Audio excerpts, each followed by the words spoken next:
Magandang araw po, mga kaibigan. Welcome po sa Kulil TV. Ating pong tunghayan ang aking kwento na pinamagatang Married to the Mysterious Lover. Pero kung bago ka pa lang sa aking channel, paki-like po ng aking video, paki-click po ng subscribe button gayon din ang bell icon para lagi kayong updated sa mga paparating ko pang uploads.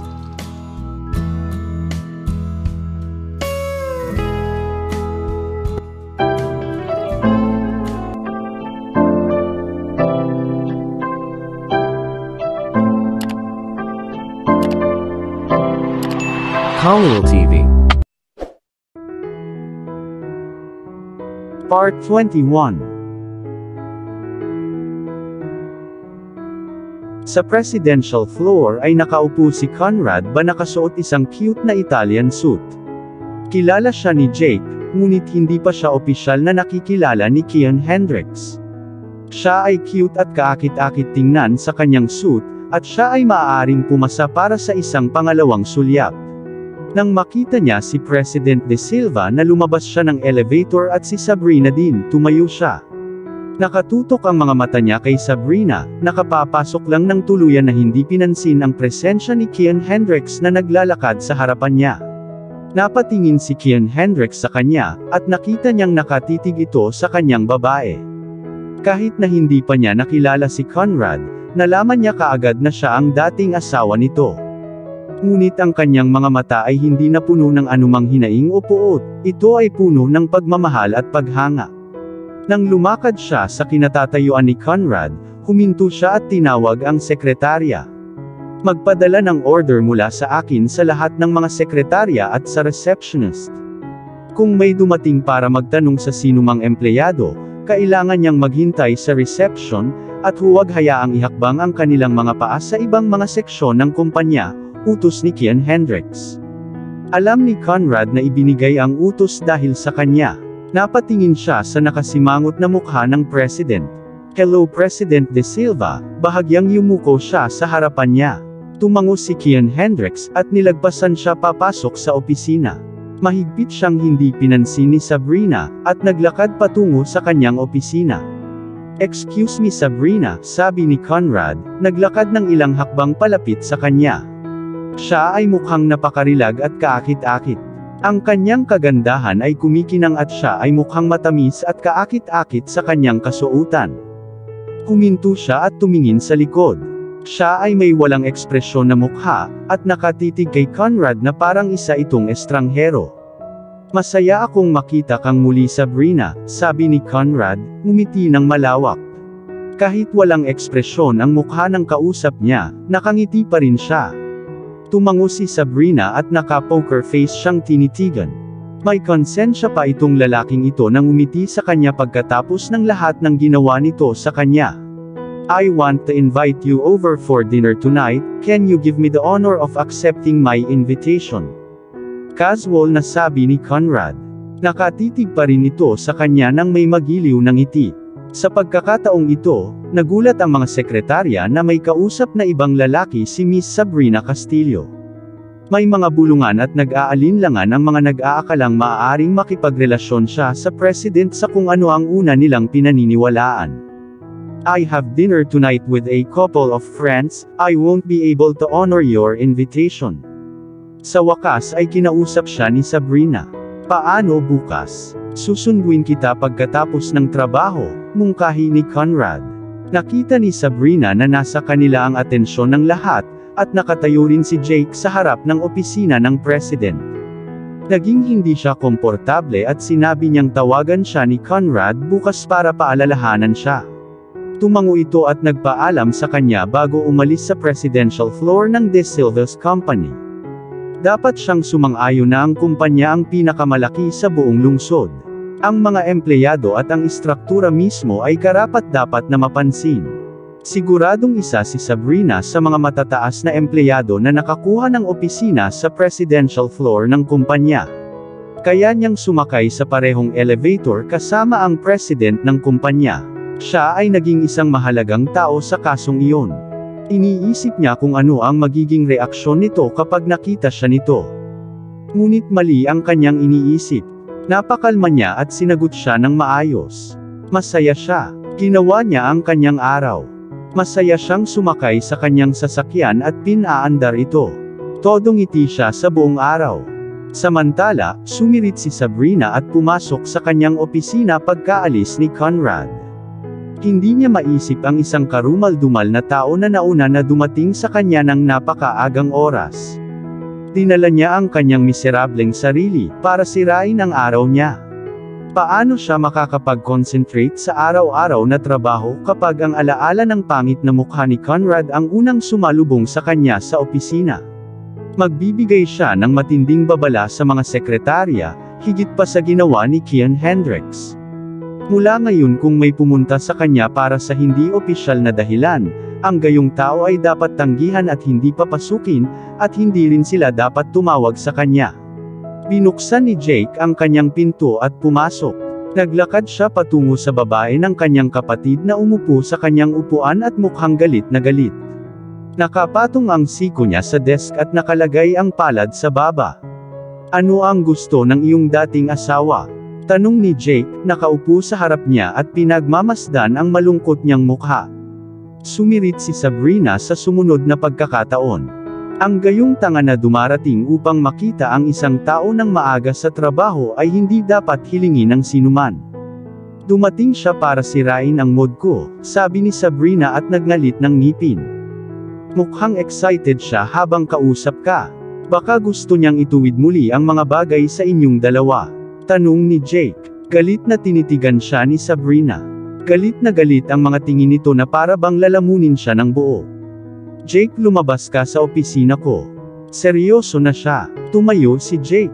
Aalis na sana siya. Hindi matapos makita kung paano siya tinitigan ng mata.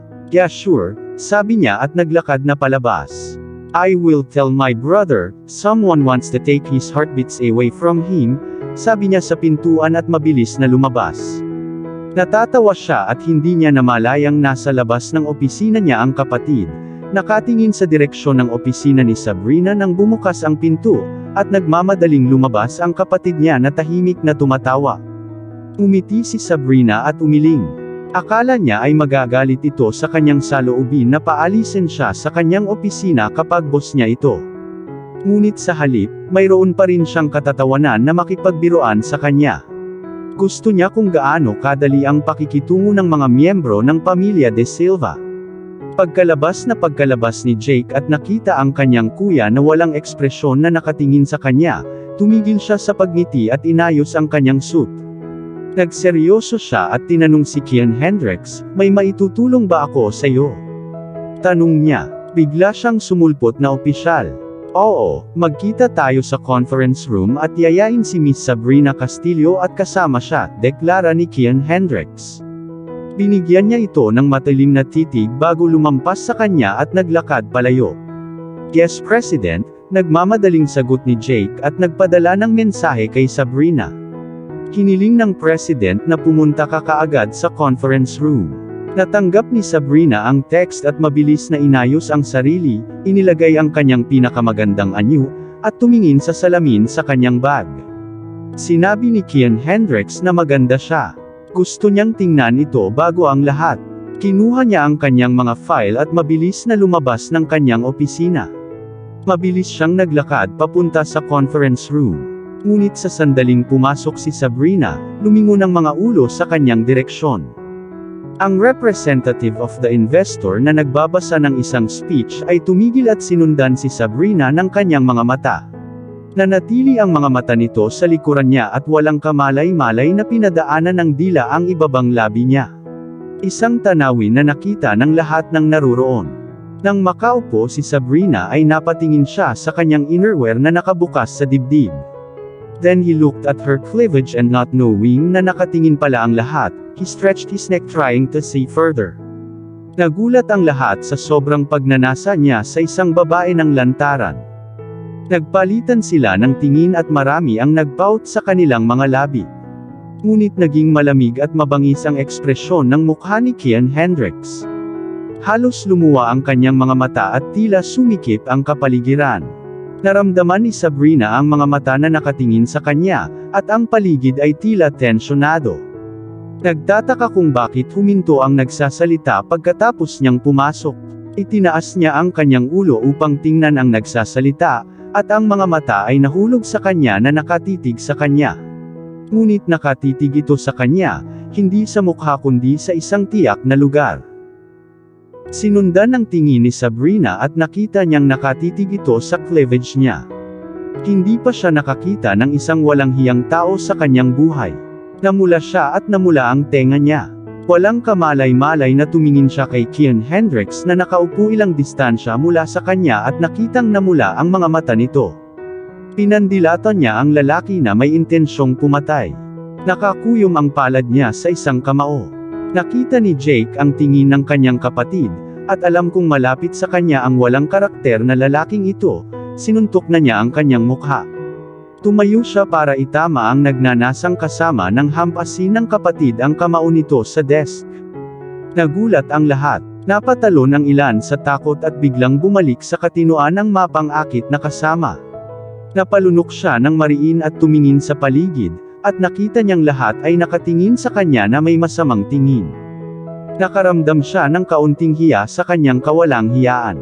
Iyon ang palaging kahinaan niya. Hindi niya makikita ang mga magagandang babaeng may kurbadong hugis ng hindi naliligaw.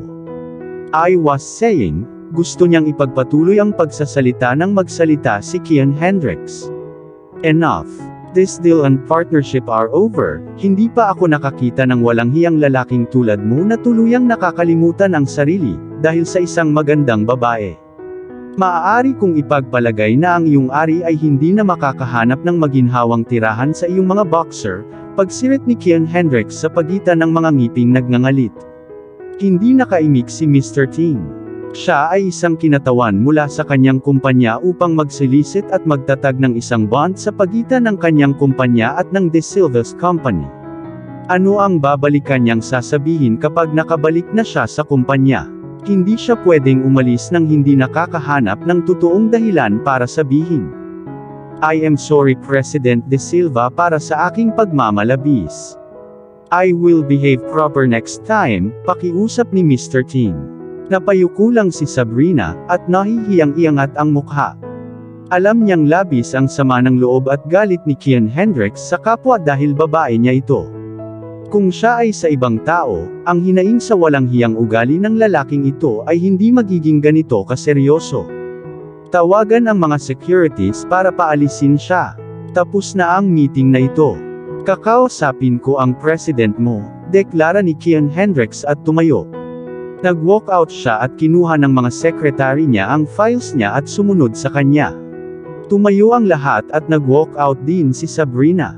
Dumiretso siya sa kanyang opisina. Nakaramdam siya ng hiya. Natapos ang pagpupulong na ito dahil sa kanya. Kung siya ay pumasok ng maaga nang ang lahat ay pumasok, malamang na hindi na siya nito tititigan ng may pagnanasa. Nakasentro ito sa pagbisita ni Conrad. Kung hindi niya dinala sa kanya ang kaawa-awang sarili noong umagang iyon, hindi na niya kailangang maglaan ng karagdagang oras sa pag-aalaga sa kanyang hitsura. Nagpadala siya ng mensahe kay Kian Hendricks na dapat ay hinarap niya ang isyu ng hindi gaanong seryoso. Nakatingin lang ang lalaki at hindi niya ito hinawakan. Mabilis na nasagot ang kanyang mensahe. Dapat hayaan ko muna siyang kurutin ang iyong mga dibdib, at posibleng kaladkarin ka sa isang tabi para pagsamantalahan. Hindi na nakasagot si Sabrina. Naiinis na siya. Hindi na siya magsasabi ng kahit ano sa kanya. Aayusin nila ito pagdating nila sa bahay. Kailangan niyang gumawa ng ilang disenyo, at ma-access ang gawaing ginawa ng ibang mga designer para itama at ayusin. Busy siya nang dumating ang mga sekretarya para imbitahan siya. Pupunta siya sa opisina ng president. Tumayo siya sa pagkakataong ito at mabilis na naglakad. Pumasok siya sa opisina at nakilala ang isang matandang lalaki sa piling ng kanyang mahal na asawa. Nang makapasok si Sabrina, ngumiti ang mag-asawa. Magiliw niyang bati sa kanila na nakangiti. Nakaupo si Kian Hendricks sa katapat na sofa at pinuntahan siya nito. Ikaw ang magandang babae na nakita ko sa party pagkatapos kang ipakilala ng magaling kong kaibigan.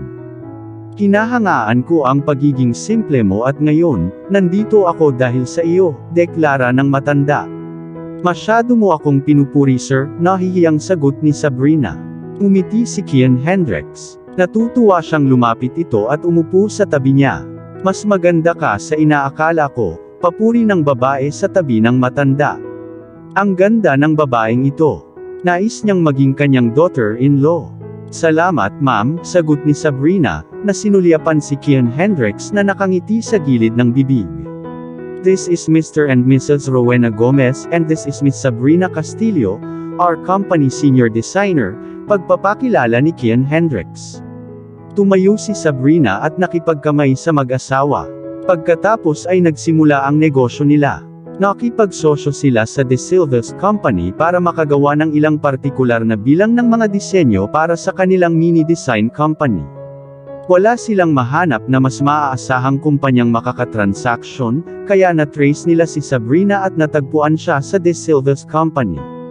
Ang mga income ng mga benta ay maibabahagi sa pagitan nilang dalawa at anumang espesyal na trabaho ay makakaakit ng isang espesyal na dibidendo.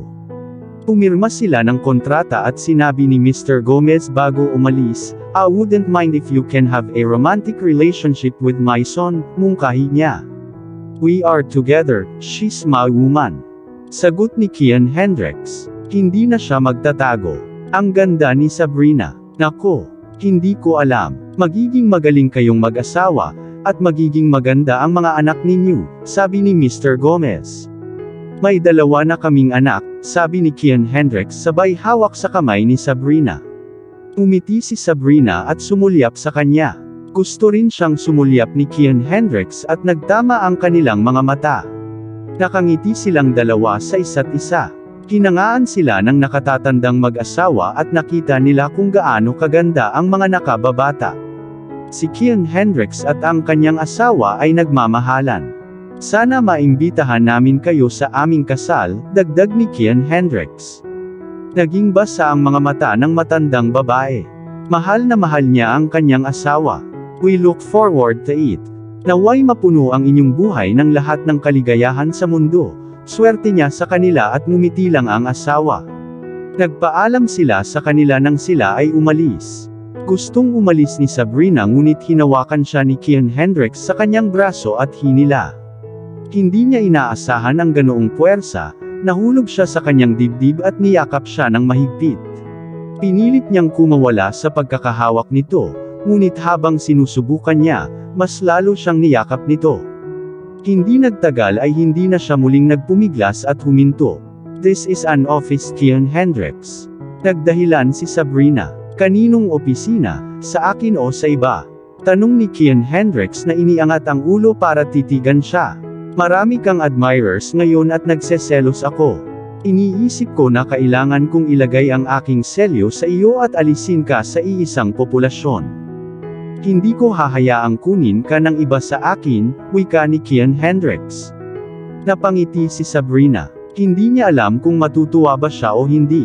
Pero naramdaman niya ang sarap ng pakiramdam niya sa sinabi ni Kian Hendricks. Gusto kong makakuha tayo ng certificate sa bureau sa lalong madaling panahon. Marry me Sabrina, sabi ni Kian Hendricks. Hindi ka ba marunong mag-propose sa isang babae ng maayos? Tanong ni Sabrina. Dapat niyang gawin ito gaya ng inaasahan ng isang president sa babaeng mahal niya. Tawa ng tawa si Kian Hendricks. Tinuturuan siya ngayon ni Sabrina kung paano maging sosyal at romantiko. Gusto niya ito sa paraan ng pagkakasabi nito. Nakipaghiwalay ako kay Yolanda. Tahimik lang ang break-up at ayaw ng mga tan na lumabas na ang anak nila ay tinanggihan ng kanyang fiancé. Kailangan kong gawin ang aking mga bagay sa mababang paraan nang hindi pinupukaw ang kamalayan ng publiko. Kung gagawin ko, ang lihim na itinatago ng kanyang pamilya ay magiging isang bukas na iskandalo. Pagkatapos ay tatawagin ka ng lahat na third party na naghiwalay sa amin. I want to make you mine as soon as possible, and I can't wait for another 2 or 3 years before I can come out publicly to propose to another woman, paliwanag ni Kian Hendricks. Hinawakan siya nito at sinimulang halikan. Nilapitan siya nito at nakaplaster ang katawan nito sa katawan niya. Hinahalikan niya ito ng kasing lalim ng paghalik nito bago umalis ng bahay ng umagang iyon. Tinulak siya ni Sabrina at inayos ang kanyang damit. I am not emotionally ready for marriage, Kian Hendricks. Give me time, deklara ni Sabrina at lumabas ng opisina niya. Napatingin siya sa umaatres nitong tingin sa likuran at maririnig na bumuntong hininga. Ito ay purong pagpapahirap. Gusto niyang kunin siya. Ang presensya niya ay kadalasang nagpapatense sa kanya. Bumalik siya sa kanyang upuan at ipinagpatuloy ang maghapong trabaho. Sa oras ng lunch dumating si Jake upang ipaalam sa kanya, na pupunta siya sa lunch kasama ang isang kasintahan. Tinawagan siya ni Rita na sabay silang mag-lunch dahil may mahalagang bagay siyang gustong malaman. Umalis si Jake para mananghalian, ngunit nanatiling busy si Sabrina sa opisina hanggang sa ang lunch niya ay dinala sa kanya ni Jasper, ang assistant ni Kian Hendricks. Huminto siya at kumain ng lunch. She took a quick nap and returned to work. Si Kian Hendricks ay nagpadala sa kanya ng isang text na nagsasabing ang kanyang kasintahan ay isang superwoman, ngunit dapat matuto kung paano magpahinga saglit para i-relax ang kanyang mga kalamnan. Dumating si Jake sa restaurant at nakita niya si Rita na naghihintay sa kanya. Siya ay tumingin ng kaakit-akit at matamis. Ngunit hindi siya kailanman nagmahal sa kanya bukod sa dinala siya sa kanyang kama. Magaling siya sa ganyan at kayang paligayahin siya hanggang sa mawalan siya ng lakas pagkatapos ng pakikipagtalik. Wala pa siyang nakitang babaeng nakipagtalik sa kanya kaysa gawin niya ito tulad ni Rita. Hi, tawag nito sa kanya nang makita siya. Hindi niya alam na nakita na siya nito bago niya ito nakita. Umupo si Jake sa tapat niya at tinanong kung kumusta siya. Umiti si Rita at sinabing ayos lang siya. Dumating ang waiter at kinuha ang mga order nila. Maya-maya ay kumakain na sila ng kanilang lunch. Todong ngiti si Rita habang kumakain sila. Nagtaka si Jake kung ano ang dapat niyang sabihin sa kanya. Siya ay tila masaya at walang pag-aalinlangan habang siya ay nagsasalita ng masaya at nagpapasaya kay Jake. Nang matapos na sila, sinabi ni Jake na maaari na niyang sabihin sa kanya kung ano ang gusto niyang sabihin. Umiti si Rita at may inilabas na envelope mula sa kanyang bag. Ibinigay niya ito kay Jake, at kinuha ito ni Jake habang nakatitig sa mukha niya. Isang envelope. Napaisip siya habang marahang pinunit iyon. Tiningnan niya ang tuktok ng nakatuping papel sa loob at nakitang galing ito sa laboratorio ng isang ospital. Sinulyapan niya si Rita, at hinalikan siya niya. Umiti siya at mabilis na tiningnan ang nilalaman ng result. Napatulala siya. Siya ay 6 weeks pregnant. Kailan yan, binasa niya ang linya ng pangungusap na iyon ng paulit-ulit, at maingat na inangat ang ulo at tumingin sa kanya. Tinitigan siya nito na parang estranghero. Dumilat siya at naglakbay ang mga mata sa tiyan niya. Flat ito na parang walang laman. Binalik niya ang tingin sa papel na hawak niya. Buntis ka? Tanong niya na parang kakaiba na buntis siya. Exactly what the report reads. Dinadala ko ang anak mo Jake, deklara ni Rita. Masaya siya sa gulat sa mukha nito. Kailan pa yan? Fuck you without a con, huminto siya ng maalala. Ginawa nila ito ng husto noong gabing iyon.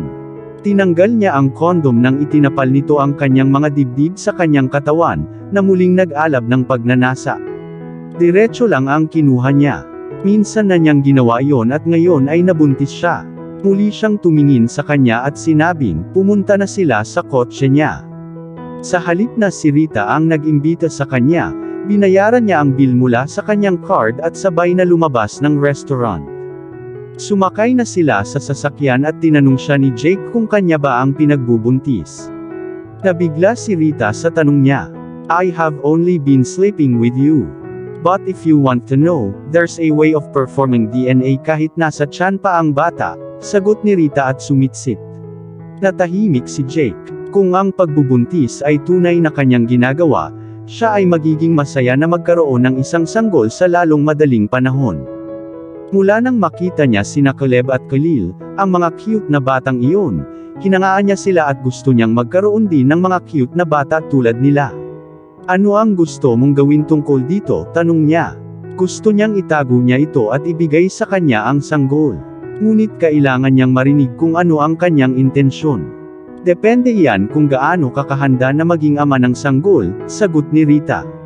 Nasa itaas na braso niya sa puntong ito at maaari siyang ihagis gayunpaman at saan man niya gusto. Of course I want the baby.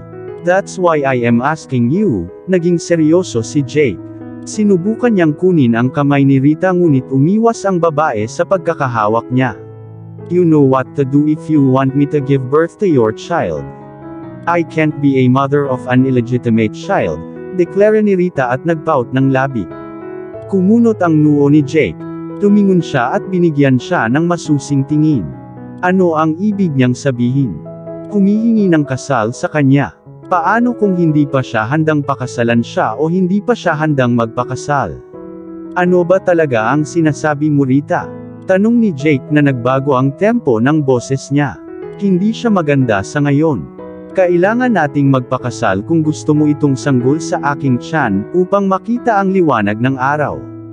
At kailangan mong gawin ito ng mabilis kung hindi, kailangan kong wakasan ang pagbubuntis bago pa malaman ng iba na buntis ako, deklara ni Rita na nagmamayabang. Ipapalaglag mo ang aking hindi pa isinisilang na anak kung hindi kita pakakasalan. Pagpapatibay ni Jake, tiningnan siya nito ng masama. Naglakas loob siyang makipagtawaran at pagbabanta sa kanyang hindi pa isinisilang na anak. Eksakto. I can only be a mother within the marriage circle, sagot ni Rita. Matapang siya. Ngayon ay hindi na siya natatakot na masaktan si Jake o hingin sa kanya ng breakup. Nasa kanya siya kung saan mahirap kumawala.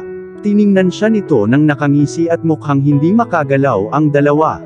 Sinadya mo bang mabuntis? Ginising mo ba ako nung gabing iyon para gawin ko ito nang walang kondom? Tanong ni Jake. Mukhang naalala na niya ngayon. Inilapat niya ang kanyang katawan laban sa kanya at nang muli itong napukaw, agad niyang binuksan para sa kanya at umungol na siya nang ibinigay ko ng buong lakas sa kanya. Sinadya ba ito? Sinasadya ba niya itong gawin para mabuntis siya at saka siya matrap sa kasal? Gusto mo lang akong pagdausan ng sarap and are not ready to settle down with me.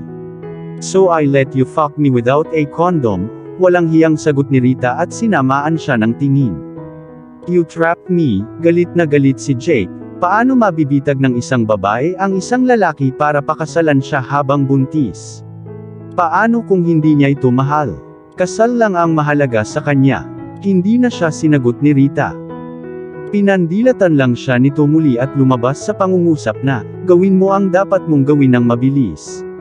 Pinanood siya ni Jake na naglalakad papunta sa kanyang sasakyan mula sa kanyang rear side mirror. Rita, na-trapped siya. Bumaba siya ng kotse at pinuntahan siya bago niya isinara ang pinto. I will not marry you. But countdown, I am expecting a baby from you soon, galit nitong tinitigan ito at naglakad palayo. Nang dumating si Jake sa kumpanya, hindi niya napigilan ang magkahalong nararamdaman. Masaya na siya ay magiging isang ama at malungkot dahil sa kondisyon na nakalakip dito. Pumunta siya sa opisina ng kanyang kapatid at mukhang madilim. Hindi siya umimik bagkus ay umupo na lang siya sa harapan niya sabay hampas ng kamao niya sa desk. Nakita siya ni Kian Hendricks na galit at inisip kung galit ba siya sa isang hindi nakikitang tao. Huminto siya at nakatulala siyang tinitigan. Di ba sabi niya maglo-lunch siya kasama ang girlfriend niyang si Rita? Anong nangyari? Nakipaghiwalay ba siya sa kanya? Kahit na ginawa niya iyon, marami siyang babae at ang pagsasabi niyang tapos na ito ay hindi dapat makaapekto sa kanya ng ganito. At dito na po, nagtatapos ang part 21 ng ating kwento. Sabay-sabay po natin abangan ang susunod na kabanata. Paki-support rin po ng mga kwentong pag-ibig ni Dion Channel TV na asawa po ni Khalil TV. Maraming salamat po. God bless and stay safe everyone. Shout out po sa ating mga kaibigan na sina Nora Abdulkadir of Bahrain, Adelita Shirikian of Jerusalem, Israel, Marian Sushon of America, Mary Ann Bakat of Abu Dhabi, UAE, Nelly Gallo of Canada, Abun Shoji of Japan, Anna U. Powell of Florida, USA, Evangeline Caballero of Kuwait, Emma Morgan of Kent, Seattle, Washington, USA, Evain Loha of Hong Kong, Annalisa Trinidad of Guagua Pampanga San Matias. Minda Adlawan of Davao City. Marivic Barquio of Kuwait. Lorena Barbosa of Moscow, Russia. Luz Tua of Israel. Trinda Sotelo of Umingan, Pangasinan. Teoni Villaris of Hong Kong. Simpatica of Singapore. Darkman Ed at Mimi of Canada. Devora Valdez of Singapore. Diana Francisco of UAE. Connie Maximo of Taiwan. Catherine Asaha of Kuwait. Jasmine Ramos of Abu Dhabi, UAE. Annalisa Jamie of Saudi. Deds Adam of UAE. Annalisa Soldanya of Kuwait. Edita Barrientos of Saudi Arabia. Fiel Daliwan of Singapore. Janice Lunhas of Qatar. Jane Zinu of Riyadh City. Jennifer Gonzalo of Kuwait. Jane Gupit of Batangas City. Judy Char of Kuwait. Jane the Best of England. Harna Baduli of Saudi Arabia. Helen Tambanilo of Bahrain. Zenaida Porter of Australia. Hala Aguilan of UAE. Karen May Plato of Hong Kong. Merlon Thomas of Bahrain. Maria Renbuentipo of Uniza Al-Qasim KSA. Via Nakasagde of Kuwait. Nitz Reyes of Kuwait. Naranjo Luz of Hong Kong. Nympha Tolentino of Hong Kong. Maria Luningning Fabre of Brunei. Castaneda Jane of Macau. Cheryl Pastor of Hong Kong. Blessy A. Vitrio of Cyprus, Europe. Brigada Arconado of Hong Kong. Sia Sampok of Riyadh, Saudi Arabia. Cheryl Crofts of Australia. Coco Alcos of Germany. Elorder Dades Linkay of Hong Kong. Concepcion Zingabo of Qatar. Chiang Lo of Hong Kong. Elisa Orivilio of Barcelona, Spain. LV Canlubo of Batangas. EJ Cat of Hong Kong. Flor Arcega of Ambulong, Batangas City. Gemma Cubila Geraldo of Cyprus. June Gwyneth Igorot Country Sounds of Hong Kong. Hayane of Japan. Janine Castaneda of Casantaan, Urdaneta, Pangasinan. Jen Pitao of Qatar. Taylon 21 of Hong Kong. Tesel Ignacio of Hong Kong. Julie Bodoy of Italy. Marshall Lemery of Israel. Manang Mary's Channel of Oman. Maricel Love of Doha, Qatar. Mariam Hilario of Hong Kong. Melanie Isidro of France. Marivic Mauricio of Hong Kong. Meloji Sago of Singapore. Margarita Obunia of Dubai. Maria Cristina Uding of Riyadh, KSA. Manette Chavez of San Diego, California, USA. Mary Grace Galen of Riyadh, KSA. Mayu Calamente of Qatar. Maricel Dela of Hong Kong. Zenaida Bolo of Riyadh, KSA. Rodover Magallanes of Hong Kong. Rovlin Gamboa of Taiwan. Vilma Abrium of Macau. So Mendoza of Abu Dhabi, UAE. Rowena Bandong of Macau. Putri Bungso of Riyadh, KSA. Ray Jane Costa of Casantaan, Urdaneta, Pangasinan. Reynaldo Castaneda of Cabuloan, Urdaneta, Pangasinan. Olivia Dupagan of Singapore. Deleth Sevilla and Renan Sevilla of Alhambra, Los Angeles, California. Thea Williams of New Jersey, USA. Ludi Fan of Australia. Lorna Bayunas of Qatar. Tuisita de la Cruz of Riyadh, KSA. Mercy Hernandez of Israel. Neri Uy of Hong Kong. Kenta Hamamoto. Fe Cruz. Vladimir Casimo. Glyceria Salab. Rex Roy. Jules HL101. Gemela Dumasil. Elsa Maestro. Jelon Dennis Ruiz. Gloria Cha of Quezon City. Gina Judy Adan. Josie Silva. Ruth Mayru. Sheila Rubio. Zenaida Abo. Tin Oronan Updates. OFW Adventures 404. Patsy CP. Reyna Roque. Mari Lupanerio. Gina Olan. Amalia Capati. Jacqueline Pascual. Elisa Mendoza. Mary Grace Patricio. Sunida Abo. Arlene Esdava. Alia Garbawi. Arceli Alvaro. Angelo Cabrera. Alan Van Dinter. Alma Esturres. Adnal Alods. Alma 1027. Angelica Fabroa Montages. Azumi 12 Gamang. Alma Buena. Angelo Fuchs. Boots Gabriel. Boleza Buenaventura. Babylin Ramirez. Begs General Uding. Beth Fernandez. Dear Lady Love TV. Debbie De La Roca. Chunli Diaries, Love Top Secrets, Twin Angels TV, Charito Flores, Conchita Alcos Rage, Cynthia Neva, Carmel Tagupa, Cher Blanche, Charlene Canet, Comwat May 2020, Dina Moises, Divina de Guzman, Delia Quinine, Dorsey Mendoza, Didang Soaban 03, De La Cruz Aloha, Ellen Juanilo, Eve Tisoy, Esther Serdancilo, Emerita Ariola, Eileen Montalbo, Edna Vinger, Aditha Barrientos, Elizabeth Plagaria, Femalig Onlina, Francis Grace Villegas, Fena Veras, Feli Upe, Feli Cockle, Girly Bautista, Jenny Cabanca, Gemma Valmonte, Gloria Abihiro, Gloria Balon, Jin Kyle Alonzo, Girly Gina, Grace Soco, Grace Villarta,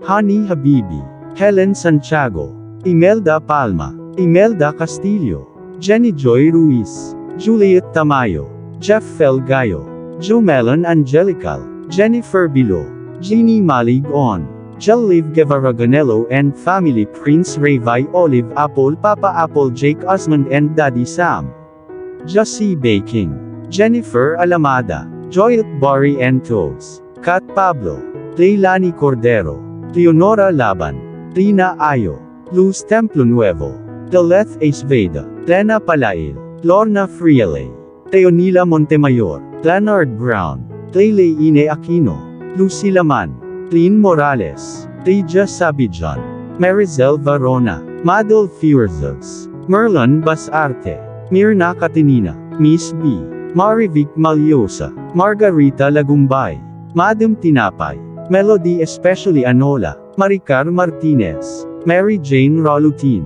Make a Story, Marcus TV, Merits Lajuan, Maluga Cusana, Mavic Mauricio, Maria Felisa Pekhan, Melvin Mediano, Maria Bing Tolentino, Norlene Colina, Nenito Osada, Neri Javier, Nelly Ibanez, Rosemay Oxen, Raquel Calao, Rowena Blancada, Rose Bulak, Ronda Carion, Razel Gin Caliaen, Remilin Saliat, Rosie Paquiausi, Regilan Santos, Ruth Tambagahon, Rubilay Balbon, Rosita de la Torre, Rodney Santiago, Raquel Epe, Regina Ward, Sons OFW Vlog, Sydney Hossam, Sherlon Reneba, Sassy TV, Shirel Pasakay, Spice 221, Sazith Oikawa, Susan Naval Castro, Susan Veril, Shanine Linas, Teresita Arevalo, Teresita San Luis Maler, Vilma Sakin, Vina Angeles, Vilma Laganzad, Vilma Mariano, Yasrina Abdullah, Ruby Pedrajas, Yams, Zed to Go, Mariette Minada of Negros Occidental, Elsa Dishman of USA, Aida Silvestre, Marisa Vinas, Marifi Cuarez, Maribela, Maricel Lara, Rose Labor. Maraming salamat po sa laging pag-support nyo sa Dion Channel TV at Kalil TV. God bless and stay safe.